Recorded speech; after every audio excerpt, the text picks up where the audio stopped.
V'là à peu près un mois, on parlait beaucoup de la saga des mini-maisons de l'humoriste et l'ami Mike Ward. Bon, petit rappel que Mike avait tout d'abord fait une proposition à la Ville de Montréal pour ses 25 mini-maisons. On a refusé l'offre du côté de Montréal. Rapidement, il y a d'autres communautés, il y a d'autres villes qui ont levé la main et qui ont dit, nous autres, on pourrait bien utiliser de ces mini-maisons-là pour combattre et venir en aide à un problème qui dépasse les limites de villes, villages, de provinces et même de pays, l'itinérance. Donc, Victoriaville, un des endroits que j'adore, soit dit en passant, au Québec, a levé la main, a pris de ces mini-maisons et je me suis dit, ça se passe comment depuis? Ça donne super bien parce que, Hello, tu connais bien Monsieur le maire de Victoriaville, Antoine Tardy. Oui, je suis allée à l'école avec Monsieur Antoine Tardy. Fait que dans le fond, un très jeune maire Oui. qui est au bout du fil et je suis très contente de le retrouver. C'est beau de suivre sa carrière, sa vie politique, après sa carrière de hockey aussi à distance. Et là, c'est le fun de lui parler ce matin. Salut Antoine. Bon matin, ça va bien? Ça va très, très bien. Je pense que c'est important aussi de mentionner en passant comme ça qu'on s'est rencontrés, Antoine et moi, cet été. Rock la cause, excellent festival. J'animais de ce côté-là. Je disais que j'aimais beaucoup Victo. C'est une ville incroyable, un festival incroyable qui est Rock la cause. Donc, bien content de te rejaser ce matin, Antoine.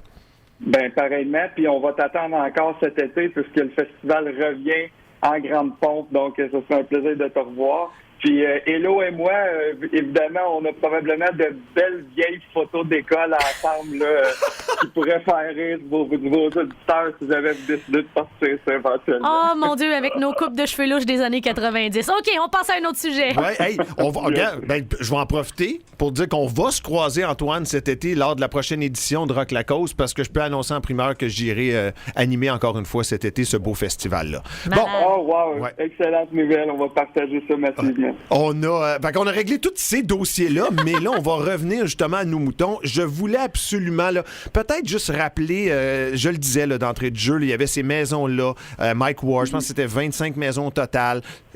L'offre a été refusée du côté de Montréal.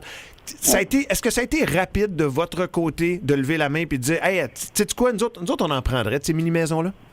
Vraiment, ça s'est fait, je dirais, un claquement de doigts, sincèrement, parce qu'on voyait là au cours de la fin de semaine ou vers la fin janvier, toutes les histoires avec la mairie de Montréal qui réussissaient pas à trouver une solution pour mettre en place ces maisons-là. Je me souviens, Mike Ward a fait une entrevue à Paul Arcand, puis quelques jours plus tard, moi, de Victoriaville, il y a Daniel Grenier, qui est un humoriste bien connu, qui est un bon ami de Mike Ward. Donc, j'ai communiqué avec lui, j'ai dit, est-ce que c'est vrai que Mike cherche un endroit pour envoyer ses mini-maisons? Parce que malheureusement, à Victoriaville, on vit de l'itinérance de façon assez exceptionnelle cette année. J'ai dit fort probablement que ces maisons-là pourraient servir chez nous. Donc, Daniel Grenier communiquait avec Mike Ward. Mike Ward a dit oui, si Victo les veut, nous, ça va nous faire plaisir d'envoyer là-bas parce qu'on a tout terrain d'entente avec Montréal. Puis rapidement, son agent m'a contacté, puis on a fait les arrangements pour qu'on puisse les recevoir. Puis maintenant, ils sont en opération et ils servent. Puis on est bien content de pouvoir offrir un toit aux gens qui sont dans le besoin. Malgré que c'est pas une situation parfaite, c'est toujours mieux qu'être dans la rue en ce moment. Hey, Antoine, c'est tellement bien dit. Concrètement, comment ça se passe? On les a placés où? Comment on a décidé d'utiliser les mini-maisons qu'on a eues de Mike Ward? Oui. Ben en fait, nous, là, quand on a eu le problème d'itinérance qui s'est manifesté un peu à l'automne, on a mis sur pied une maison d'hébergement temporaire avec 6 lits au départ, qu'on a dû augmenter à 8 lits. Okay. Puis là, ce qu'on constatait, c'est que malgré ça, il y avait encore des gens qui n'avaient pas de toit. Donc, ce qu'on a fait, c'est qu'on a installé les mini-maisons tout près de la maison d'hébergement temporaire qu'on a actuellement. Donc, les gens qui vont dans les mini-maisons ont le même accompagnement, le même service que ceux qui vont à notre maison d'hébergement. En fait, ils doivent aller s'inscrire à la maison d'hébergement qu'on a. Puis si la maison est pleine, c'est là qu'on leur remet une clé pour qu'ils puissent aller dans une des mini-maisons de Mike Ward. Puis avec ça vient tout le support. Là, ils ont un repas, ils ont l'accompagnement, ils ont les intervenants qui les prennent en charge. Donc, on a essayé d'offrir à ces gens-là le même encadrement que pour les autres citoyens qui sont à l'intérieur de notre maison d'hébergement. Puis ces services-là, ben on en a plusieurs à Victoriaville. On est un milieu communautaire quand même actifs. C'est probablement ce qui a fait en sorte aussi qu'on a réussi rapidement à se virer de bord, trouver une solution pour recevoir les mini-maisons là où Montréal avait pas réussi. Antoine, dis-moi, que ce soit des personnes en situation d'itinérance qui ont passé du temps dans ces mini-maisons-là ou de la part des intervenants qui travaillent auprès de ces personnes en situation d'itinérance, quels sont les commentaires concernant les mini-maisons? Est-ce que ça fait bien le travail? Est-ce que les commentaires sont positifs jusqu'à maintenant? Est-ce que ça garde les gens en sécurité, un peu au chaud?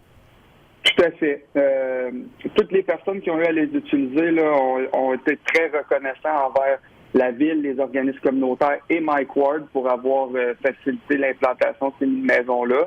Bien entendu, c'est pas parfait, mais pour ce qui est de la chaleur, pour ce qui est d'avoir un toit, on a aménagé des matelas, des sleepings, de la lumière.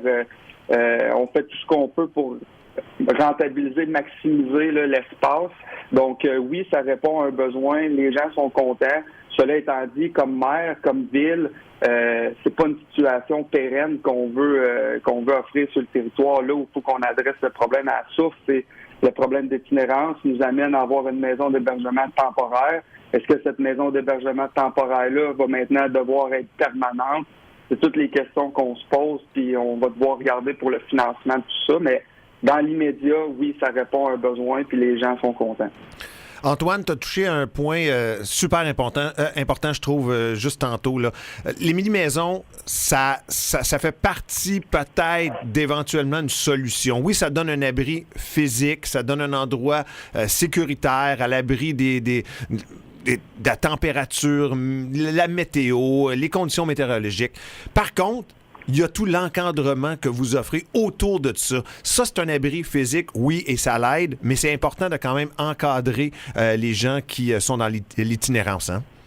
Vraiment. Puis à Victoriaville, comme je disais, on a un secteur communautaire fort. On a mis sur pied la première corporation de développement communautaire au Québec à l'époque. Puis on a 78 organismes communautaires qui découlent de cette corporation-là. Donc, chacun offre des services différents à nos populations plus vulnérables sur le territoire. Puis c'est vraiment un travail d'équipe. Puis dans le cas de l'itinérance, ben c'est nos organismes communautaires, la ville de Victoriaville et le centre de santé qui sont mis à profit principalement. Puis l'organisme qui chapeaute les mini-maisons en ce moment, c'est pas un organisme qui est nécessairement dévoué à l'itinérance parce qu'on n'en avait pas de ça. C'est en fait l'organisme Répit Jeunesse, qui est un organisme de soutien aux jeunes, qui a décidé de prendre la balle au bon puis de s'assurer de la coordination de tout ça. Mais c'est là que va falloir maintenant voir une situation plus pérenne puis adresser le problème. Puis qu'est-ce qui cause ça? On le sait, c'est l'inflation, l'augmentation des coûts de la vie, la crise du logement, la pandémie a fait aussi. Donc, tu sais, est-ce que c'est des choses qui vont être temporelles? Est-ce que c'est des choses qui vont perdurer? On a un comité de travail qui regarde ça. Mais dans l'immédiat, il me semblait important pour moi, quand j'ai vu la saga avec Montréal puis les mini-maisons, de dire « Hey, je pense que chez nous, ça pourrait servir. » Puis on s'est pas posé 46 000 questions, on s'est mis en action, puis on a dit déployons-les le plus rapidement possible pour nos gens qui ont pas de toit ensuite. Antoine Tardy, le maire de Victoriaville, je trouvais ça vraiment important de te parler ce matin. Je trouvais ça important parce que je l'ai dit d'entrée de jeu, là, la situation de l'itinérance, le dossier de l'itinérance, ça dépasse les limites des communautés, des villes, des villages, même des provinces et des pays. C'est une situation planétaire. Donc, chapeau d'avoir sauté sur l'occasion rapidement et d'avoir profité et de bonne mesure et de bonne foi ces maisons-là pour Victoriaville et pour les gens qui souffrent d'itinérance dans votre communauté. Vraiment, belle discussion ce matin. Merci pour ça. Ben merci à vous et salutations à tous vos auditeurs. Merci et on se voit cet été. Victoriaville, rock la cause. OK, Antoine? Rendez-vous. OK. Merci. Salut. Salut Antoine, merci. Très, très, très intéressant. Merci pour le temps. Puis je le disais, tu sais, oui, ça se passe pas ici à Québec, mais ça se passe au Québec. C'est pas loin d'ici. C'est une situation de l'itinérance. On en a ici, il y en a ailleurs. Et de voir que rapidement, les gens de Victo ont sauté sur cette occasion-là avec l'humoriste Mike Ward, c'est extraordinaire. C'est une histoire qui a généré des milliers et des milliers de commentaires, de partages, message qui a fâché beaucoup de monde aussi. Pourquoi est-ce que Montréal peut pas les prendre, ces maisons-là? Donc, c'était comme aussi une opportunité, en parlant avec Antoine, de faire un petit suivi sur cette histoire-là qui a marqué tellement de gens et aussi d'aller porter du positif. Mais comme il l'a tellement bien mentionné, le problème est beaucoup plus gros que ça. C'est, oui, la solution, quelques maisons, mais au bout de la ligne, l'itinérance qui est pas juste à Québec et à Montréal, qui est aussi dans de plus petites villes du Québec. C'est une réalité et il va falloir se mobiliser pour trouver des solutions.